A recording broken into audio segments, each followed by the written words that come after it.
What's up, everybody? This is Kev JB here. Welcome to the channel. Welcome to this video. I hope everybody is doing well. And we're going to be talking about another particular topic regarding the idea of the I would say that we're just going on just a whole range of topics, aren't we? But it's involving a lot of the far-right ideals in the United States of America and how it relates to the idea of the republic, specifically the constitutional republic of the United States. And this one's going to be talking about something we discussed in the last stream about the changing of the U.S. motto from E Pluribus Unum to In God We Trust, and how this affects the idea of going, quote unquote, going back to the republic. From what I see and what I've been taking the time to really ponder, I don't think that we're really going back to the ideals that that the founding fathers had back in 1776 in regards to the republic.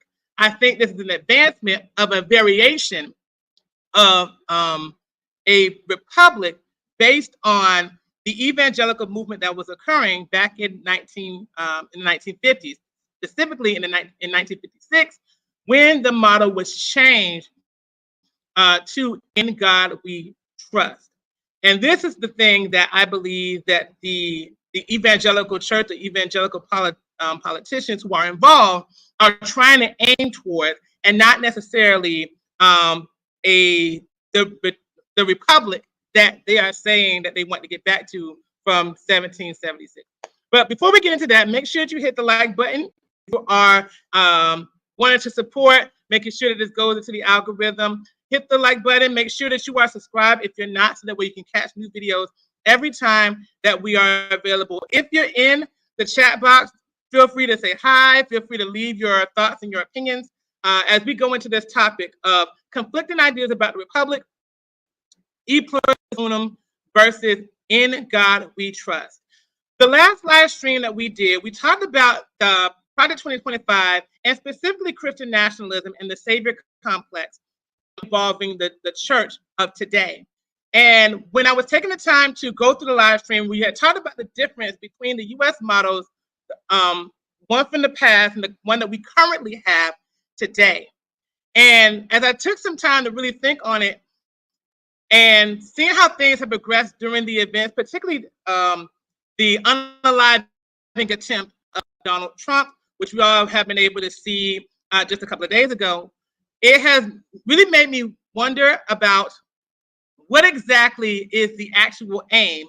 And are we really moving towards something that we are considering the foundation of the United States of America, or are we moving further into an agenda of what they want the republic to be? One of the things that I discussed in the last live stream that we did was about Christianity and how at its core, at its religious core, with the history of everything, Christianity is created from the standpoint of division. And even from its roots, even from within the Bible, we see how there is this traditional idea, this traditional trajectory, or even a previous trajectory that whatever is new that comes about, it starts to splinter away from and presents itself as this revolutionary concept and ideal based on perception and perspective. We see this just from Jesus alone. No, I don't want to try to attack the faith necessarily, but even from the standpoint of Jesus being the fulfillment of the law in the Greek instead of the Aramaic Hebrew translation. Then there's Paul, who comes into the picture after Jesus has died and presents the actual structure, early structures of the early church that differs in some regards and in many regards. Some would say with compliment, but there are some things that are different from how Paul structures Christianity since he has not met Jesus, yet he is involved in much of the doctrine that is of the New Testament Bible. Then there's Catholicism that comes in, and then there's the splintering of the multiple denominations from Protestantism. We actually covered all of that in the live stream. I'm not going to go into that right now. You can check that live stream when we covered all the denominations within Christian nationalism, the Savior complex, and why people leave the church. All right. My focal point now is to really talk about the idea of what is the republic that these evangelical far right is trying to pursue, and in particular with this aggressive stance of trying to take over different parts of government, giving more power to the president, and even with the Supreme Court decisions and the conservatives that are there, to the movement to have the Ten Commandments in the schools and everything else. I think that people don't understand how they're being forced into a republic that they are is historic, but really not. So we're going to go again to we're going to go back to Wikipedia, and we're going to be discussing again the difference between E Pluribus Unum and In God We Trust. I also have some other articles that we're going to be discussing that is going to help substantiate my thoughts on this matter. All right. So the E Pluribus Unum, Latin for out of many one, is a traditional model of the United States appearing on the Great Seal along with Annuit Silvatus, which means he approves the undertaking, and Novus Ordo Seclorum, which it means New Order of the Ages, which appears on the reverse of the Great Seal. Its inclusion on the seal was suggested by Pierre-Eugène du Cimetière and approved in an act of the Congress of the Confederation in 1782. While its status as national model was for many years unofficial, E Pluribus Unum was still considered a de facto motto of the United States from its early history. Eventually, the U.S. Congress passed an act in 1956, H.J. Resolution 396, adopting In God We Trust as the official motto. That the phrase E Pluribus Unum has 13 letters, making its use symbolic of the original 13 colonies, which rebelled against the rule of the Kingdom of Britain and became the first 13 states represented today as the 13 stripes of the American flag. So essentially, the idea of E Pluribus Unum was the symbolism of its stance as a nation amongst the first 13 colonies. And this is the thing that was essentially the ideal up to 1956. Okay, so let's continue on. The meaning of the phrase originated from the concept that out of the union of the original 13 colonies emerged a new nation.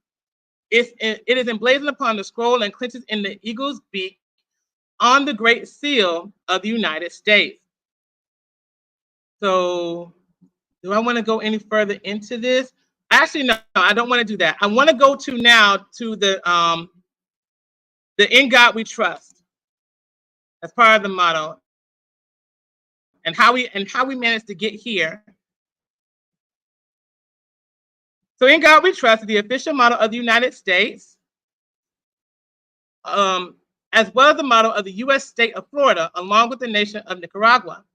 It was adopted by the United States Congress in 1956, replacing E Pluribus Unum, which had been the de facto motto since the initial design of the Great Seal of the United States. The fourth stanza of the U.S. national anthem, the Star-Spangled Banner, adopted from the 1814 poem, The Defense of Fort Henry, contain a line, "And this be our motto, in God we trust." The origins of God we trust as a political model lies in the American Civil War, where Union supporters wanted to emphasize their attachment to God and boost morale. So this is talking. So the next part is talking about. Well, let's get to this one real quick. The capitalized form "In God We Trust" first appeared on the 2-cent piece in 1864. Initially, only appeared on coins, but gradually became accepted among Americans. Much wider adaptation followed in the 1950s. Again, we're going to go into the 1950s because this is where the evangelical movement started taking place. So the postage stamps with the motto appeared in 1954.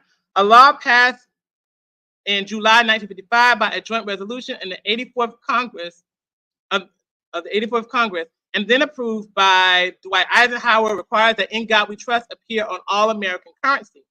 This was first implemented on the updated $1 silver certificate that entered in circulation on October 1st, 1957. The 84th Congress later passed legislation, also signed by Dwight Eisenhower, declaring the phrase to be the national motto. Several states have also mandated or authorized its use in public institutions or schools, while Florida, Georgia, and Mississippi have incorporated the phrase in some of their state symbols.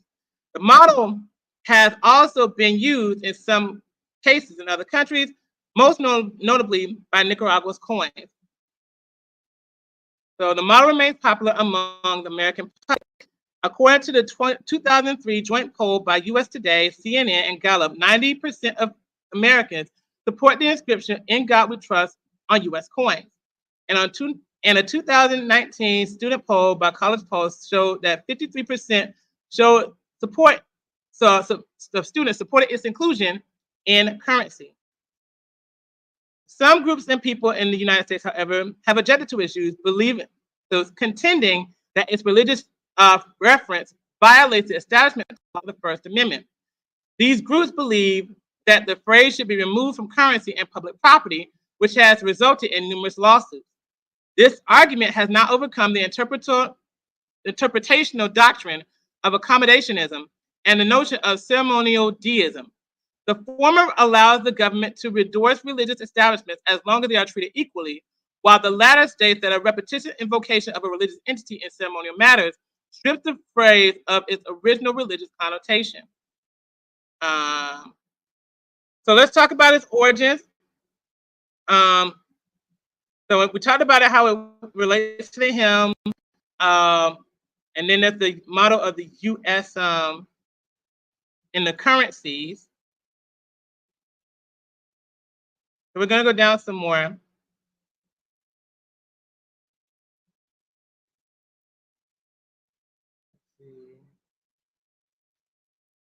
Going down some more because this is actually talking about the coins and stuff, which I don't want to necessarily get into right now. I really want to talk about, wow. Let's see if I can go up some more. My computer's acting a little slow right now. Okay, so the road to universal mandate. It is generally thought that during the Cold War era, the government of the United States sought to distinguish itself from the Soviet Union, which promoted state atheism and thus implemented anti-religious legislation. Therefore, a debate for further usage of a religious motto was started in Congress. Kevin M. Cruz offered an alternative explanation. In his book, he argues that conservative opposition to the New Deal and those politicians' subsequent successful campaigns to expand the influence of religion were the main factors that contributed to further adoption of "In God We Trust." The Eisenhower administration struck a deeply religious tone, which proved a fertile ground for lobbying for inclusion of the motto for more context. This is often attributed to the influence of Billy Graham, a prominent evangelist of the time. After intense public pressure for inclusion of the national motto, it appeared for the first time on some postage stamps in 1954 Liberty issue. Although lobbying for universal conclusion by Michigan Senator Charles E. Potter and Representative Louis C. Babut failed.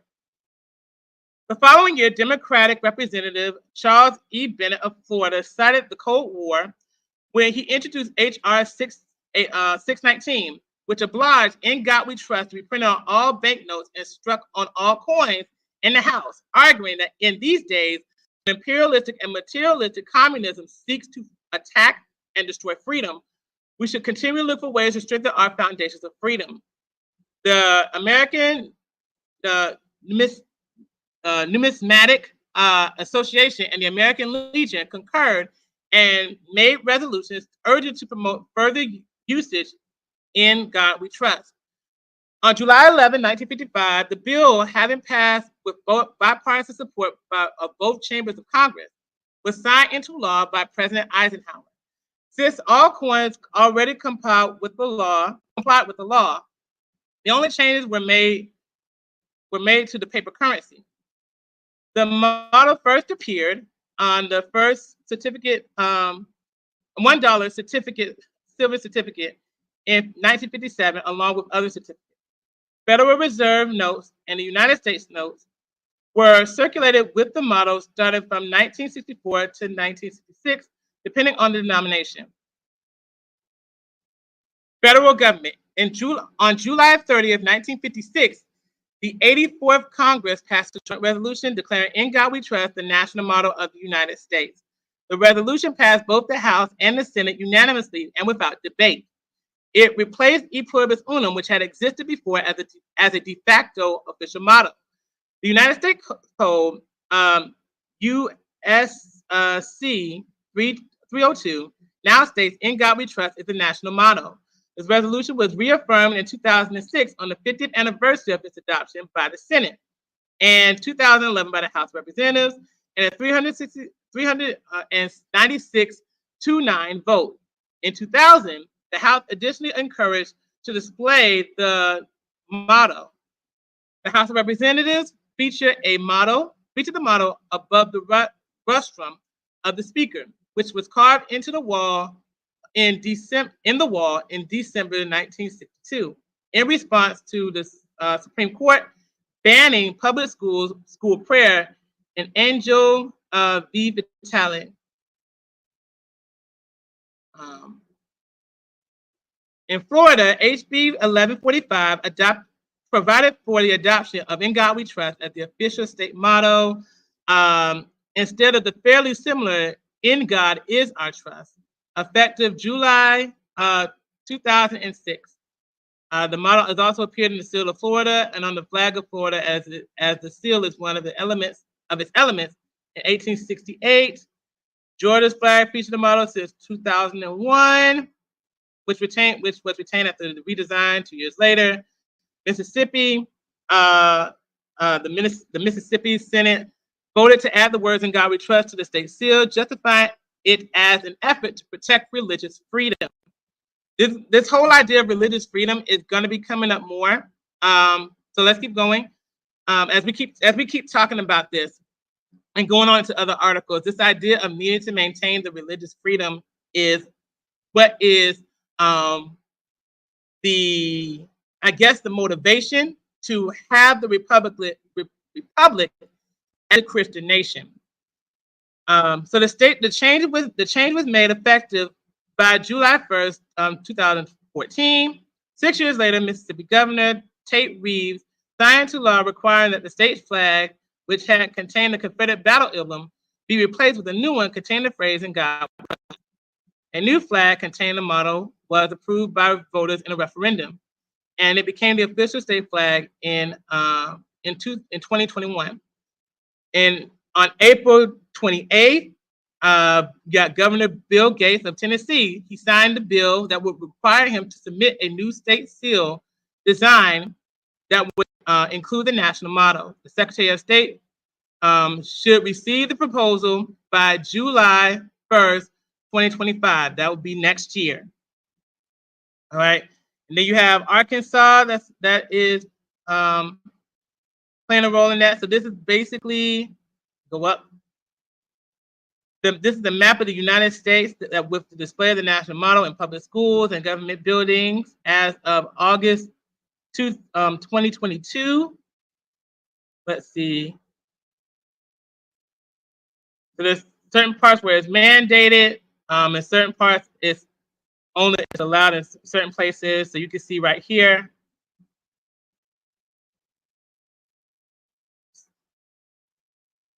Well, now, so you have Arkansas, Florida, Idaho, Kentucky, Louisiana, Georgia, of course. I think that was up there not too long ago. We can go up a bit. Yeah, so Idaho, Kentucky, Louisiana, Mississippi, Tennessee, Texas, Virginia, Utah, South Dakota, Ohio, and one more, Virginia and Utah. And then there's the allow and the display. So essentially, all these things to mention. Hey, Beth, good to see you. So essentially, all these things to mention. Let me stop the screen for a moment so I can show my face. All these things to mention of we have changed over to the In God We Trust. Not that it is a bad thing, but in terms of going back into the idea of the republic, what exactly is the republic that we're aiming for, or the idea of the sake of governance? Because as you know, we have people who are very concerned about the ideas of democracy being lost and gone and things like that. And you have the conservative party that's saying that they want things to return back to the way things were. But they're not talking about e pluribus unum, which means that if they're not going back to that, what they are continuing is returning to the public with the idea of in God we trust, because it keeps the idea of the Christian nation alive. And this is what we're going to go further into. We're going to go into our next one, which is the, give me a moment. It's kind of my slow computer. I got to work on that. But the next one we're going to be doing is the U.S. as a Christian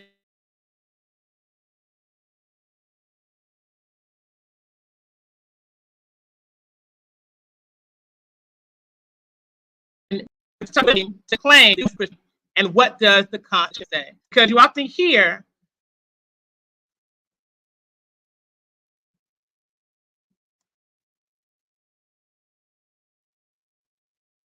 everybody hear me? Oh man, I think my stuff is freezing.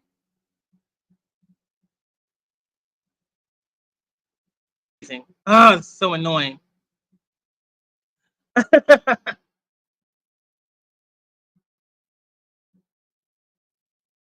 Hold on, guys.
Hello, everyone. The StreamYard kicked me out. I think it has something to do with the article that I was trying to post. So I'm going to try again.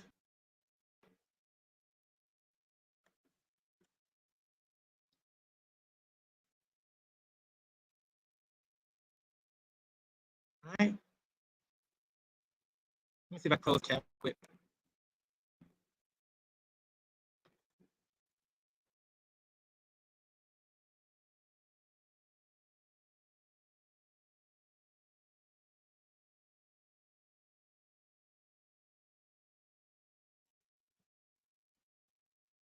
Sorry about the interruptions. I thought that I would have had that taken care of. So let's see here.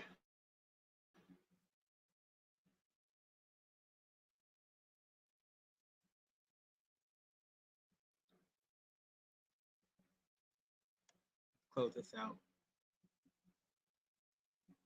Yeah, it's that article. It's the other article. So I have to show this one for now and then get back to it later. All right. So here we are right here where it says, in God we trust, or e pluribus unum. The American founders preferred the latter model.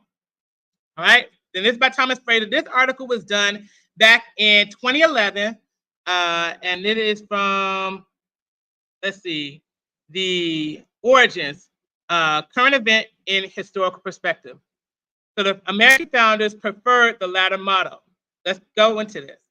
Last week, Congress voted to reaffirm that the national motto of the United States is "In God We Trust." Representative Randy Forbes, Republican of Virginia, introduced the measure and argued that we would be following our predecessors by declaring a national trust in God. Last year, he and the Congregational Prayer Caucus criticized Obama when he falsely proclaimed in a speech in Jakarta that "E Pluribus Unum" is the national motto. The conservatives who criticized Obama and who claimed that the mantle of the founding fathers are mistaken on both counts. Although "In God We Trust" is the official motto, "E Pluribus Unum" has long been acknowledged as a de facto national motto. After all, it's on the Great Seal of the United States, which was adopted in 1782. Moreover, in the 1770s and 80s, Congress opposed a theistic motto for the nation, and many of the founders worked hard to prevent one from being established. Let me say that again. Moreover, in 1770 and 1780s, Congress opposed a theistic motto for the nation, and many of the founders worked hard to prevent one from being established. In July 1776, almost immediately after signing the Declaration of Independence, John Adams, Benjamin Franklin, and Thomas Jefferson were tasked with designing a motto and seal and motto for the new nation. In August, John Adams wrote to his wife Abigail that he proposed the choice of Hercules as the image for the seal. Adams believed that individuals should choose to lead moral personal lives and devote themselves to civic duty, and he preferred a secular allegory for that moral reason. The other two committee members proposed images that drew on Old Testament teachings, but neither shared the belief of those today who assert the role of God in our national government. I'm going to repeat that, okay? Neither of them shared the beliefs of those today who assert the role of God in our national government.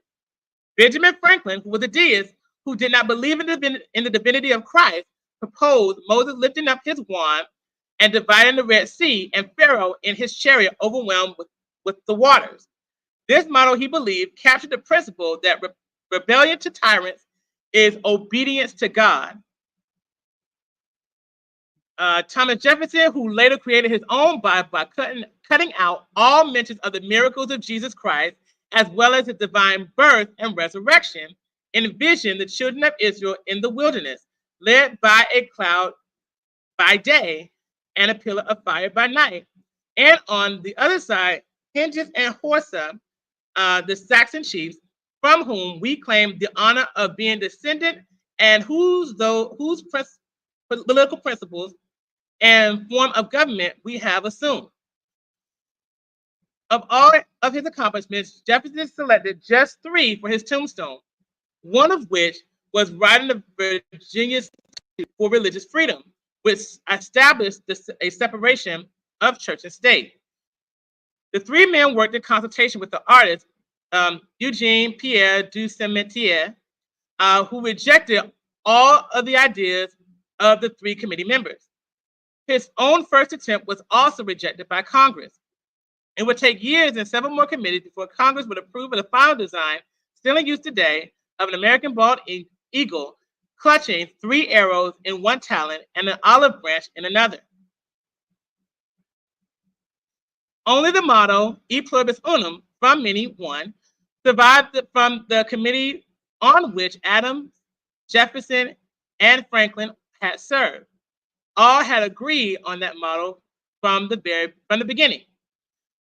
The current motto, "In God We Trust," was developed by a later generation. It was used on some coinage at the height of religious fervor during the upheaval of the Civil War. It was made the official national motto in 1956 at the height of the Cold War to signal opposition to the feared secularized ideology of communism. In other words, "In God We Trust" is a legacy of founders, but not the founders of the nation. As the official motto, it is the legacy of the founders of modern American conservatism, a legacy reaffirmed by the current Congress, which at that time was 2011. But can you see some patterns that are here? The patterns that I notice here is that where there is God, "In God We Trust," or highlighted "In God We Trust," there's always some form of war. What's happening right now here in the United States? We are looking as if we are going into a war. And even I would say an unofficial civil war that is occurring from the far right, declaring in many regards villainizing those who are on the left or those who are dissenting when it comes to this new Republican move, when it comes to moving things into more of the Republican side and "In God We Trust." Another thing to note too, why are we not talking about the idea of Pluribus Unum? And why is there such a need and such a move to move into a Christian nation when we've never really have been? What exactly are we moving into instead? Now I want to go, now I can see them, I want to go back to that article one more time in hopes that it does not make my computer go haywire again. Because there's some stuff that I want to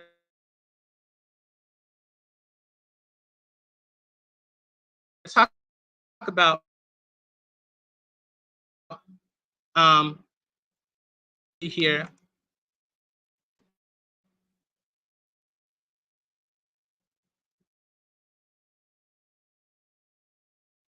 All right, so this is the one that I wanted to talk about. This is the thing that kind of upset my this is talking about what does it mean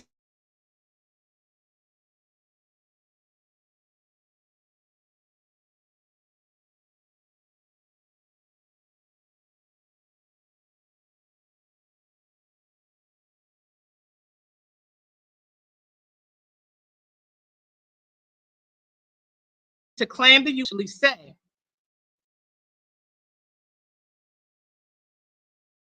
All right, so this one I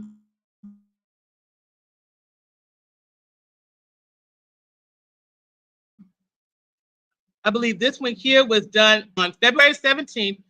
This is, so you see here, this is the, all right, so let's see if I can go down some more. This article in fact-based many nations. And historians say, while the issue is complex, the founding documents prioritize religious freedom and do not create a religious Christian nation. So does the U.S. Constitution establish Christianity as an official religion? No.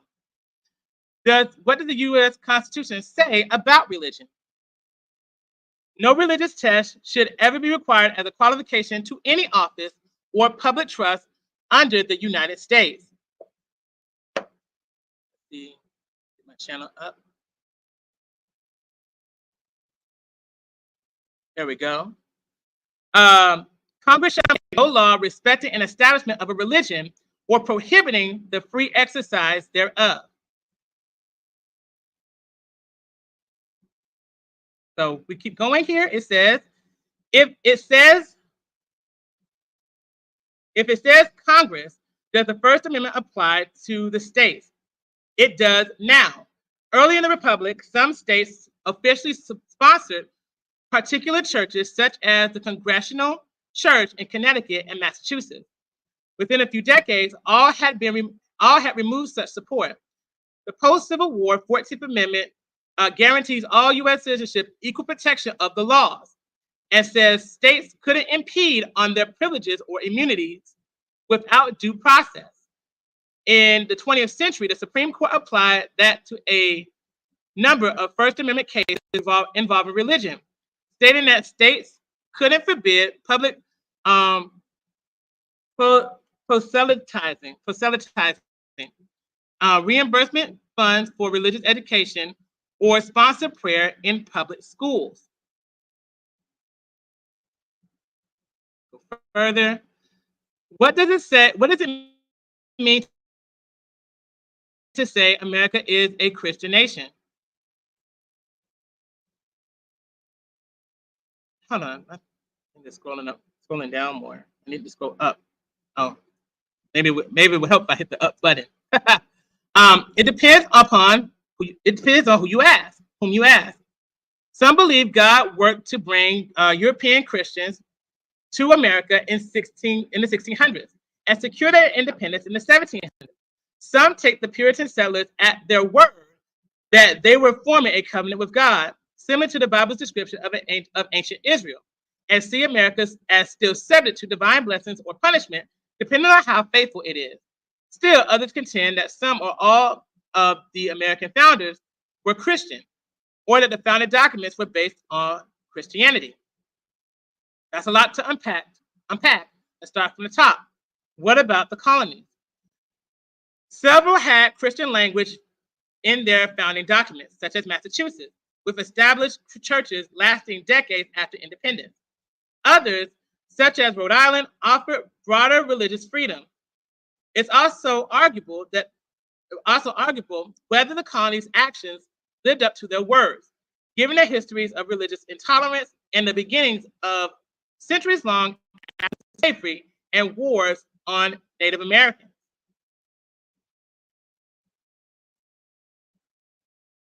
What about the founders?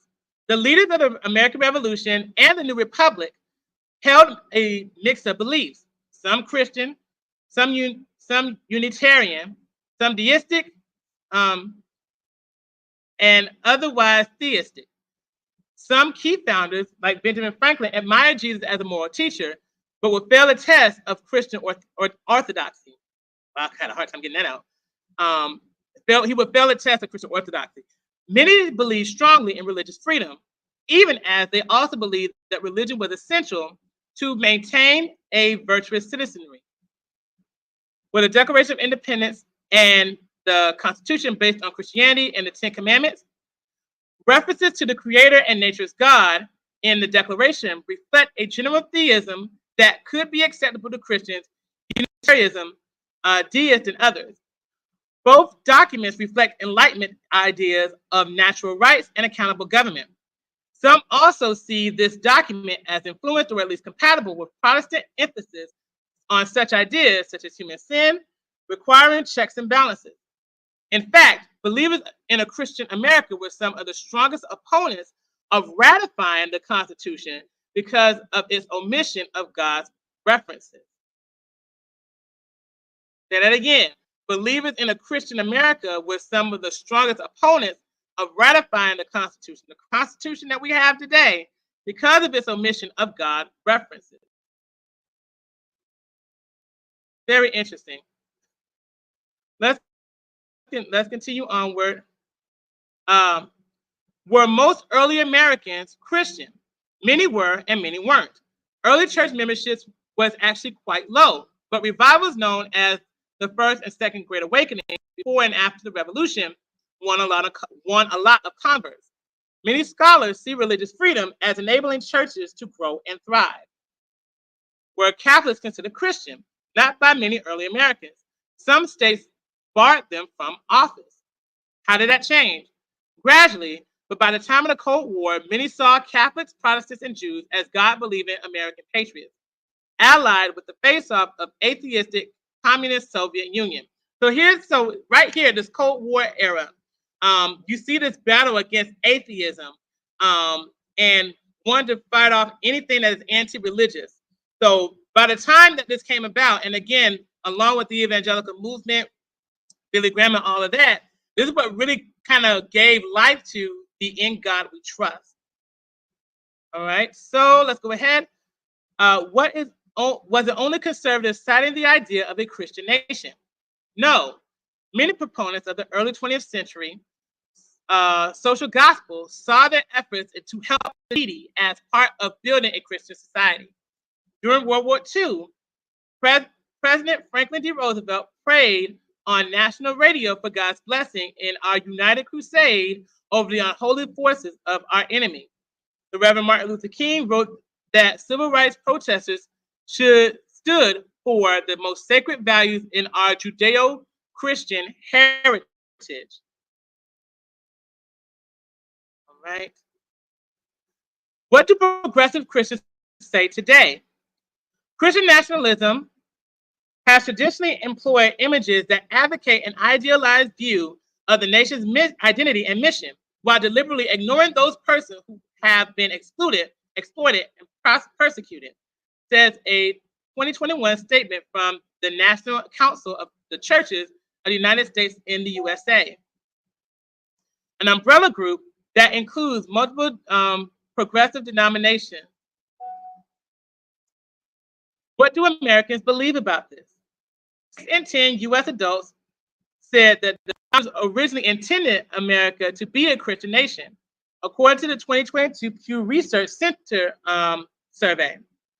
45% said that the U.S. should be a Christian nation, but only a third thought it was one currently.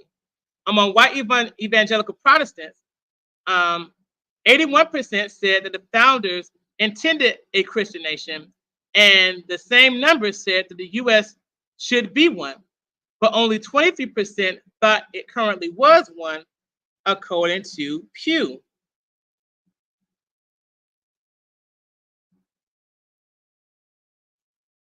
Not a moment.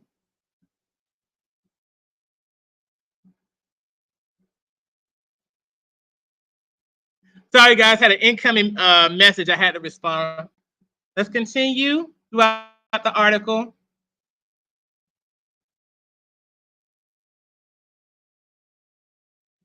In a 2021 Pew Research, go back up.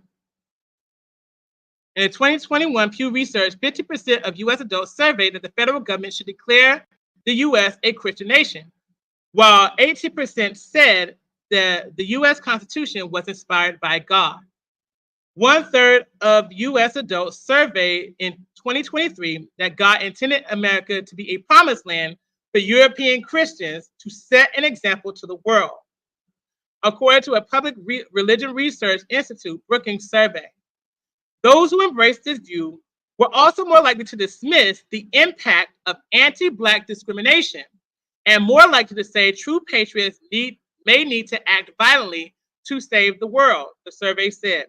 Let's hear that again.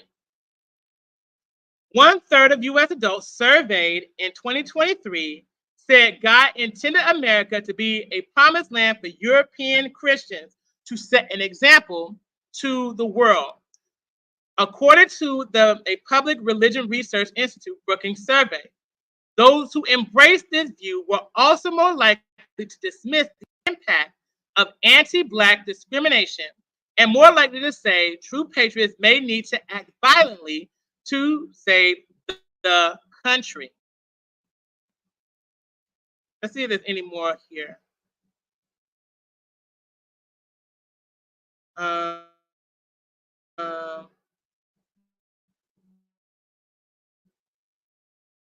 Okay. So I think that is at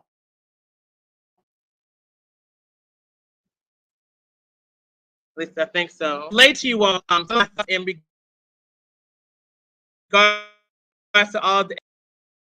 It is very clear that those who are thinking about trying to turn this world into a republic are also leaving out important historical points within not only just the founding of our nation, but even also for what we saw in the article, things that are happening to people who, like, not just simply Black people, but also those who are in minority groups. Now, there are some things from a conservative standpoint I can see as valid or can agree with, but at this point of talking about a Christian nation, is the Christian nation really coming from the idea of the founding fathers?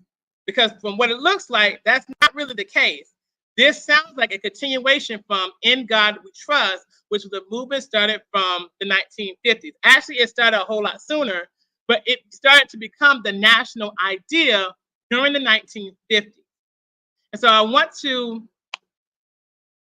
give this video, I want to give this video or present this video as a, I guess, a point of thought, or for anyone who is thinking about the Republic, particularly if you are a Christian and you truly do believe that we are a Christian nation and things like that. Given the information that we have from these articles, are you someone that is willing to deny the actual history that is in front of you for the sake of promoting a revisionist history about this country being Christian? From what I can see, that there seem to be a lot of Christians, and I don't think it's just simply from the far right side. I think it's even from center right, or even from those who may be on the left. There are people who do seem to believe that we are in fact a Christian nation, when the founding fathers never aimed for that. Now, for me as a Black person, I don't know if it really matters much anyway, because we weren't really included in that. But from the standpoint of what we should really be focused on as, you know, the Republic, are you really returning to a republic that is resembling of the founding fathers, or are you trying to aim for a Christian American republic and improving upon that while saying that you're going back to the republic of the founding fathers? This is something that I wanted to just present. I wanted to present the information to you all. I know I did a lot of reading, and that may not be very exciting or interesting to any of you all, but I often think that the facts are often right in front of us. And so just simply having articles or just simply looking at certain websites, it's very important for us to see the information right in front of us so that we can know how to handle it accordingly. To people who are Christians, and I say this knowing that I come from a Christian background. I have a father who is in leadership, in Christian leadership, and so I am aware of the importance of understanding the faith of Jesus Christ and things like that. But I also know that at its core, there is a divisive root within the religious structure of Christianity. There is a root to always need to divert from something in order to make it seem like this is a revolutionary move. I'm of the belief that this "In God We Trust" motto of the Republic that people are aiming for is another one of those things that is diverting from what the actual founding was supposed to be like. And that what they're saying that we're going back to is really more of a progression towards the new establishment based on that motto, "In God We Trust," that has been incorporated less than 70 years ago. So I ask you, with the information that is presented to you, do you really truly believe that you're fighting for the republic of the founding fathers, or are you actually deviating from that due to the "In God We Trust" movement that is happening since we changed the U.S. motto? That's what I want to present to you all today. I hope that you all were able to enjoy that. And I wish you a wonderful rest of your day. I'm going to be having some more videos come out soon. One of the things that we're going to be talking about is Agenda 47. I recently just found out about this, but I'm also keeping in mind that there seems to be a few movements, not just to be Project 2025, but it's also Project 47 that's being headed by someone else who's of Trump's administration. And then there's Agenda 47, which Trump himself is implementing on his website. So we're going to go and see what are the commonalities, what are the differences, and things like that. And I think there's another article that we'll be looking at as well. I saw that on the YouTube channel, The New Evangelicals. They were doing, they were basically talking about the Project 2025, and while doing that, they went to something else as an article, and they showed the preamble to it and everything. I'll be looking at that as well, okay? And see where the commonalities are and how does it actually play in a role of what they are wanting the new conservative president to be, especially just in regards to what I've been able to share with this video about the "In God We Trust" movement that's happening with the return of the republic, and what we're actually progressing into instead of what we are returning toward. All right. So thank you all for your time. I wish you all an amazing day. See you later. Bye-bye. Oh, and don't forget to hit the like button if you enjoyed this video. If you are new here, make sure that you hit the subscribe button so that way you are alerted each and every single time there's a new video here. All right. See you later.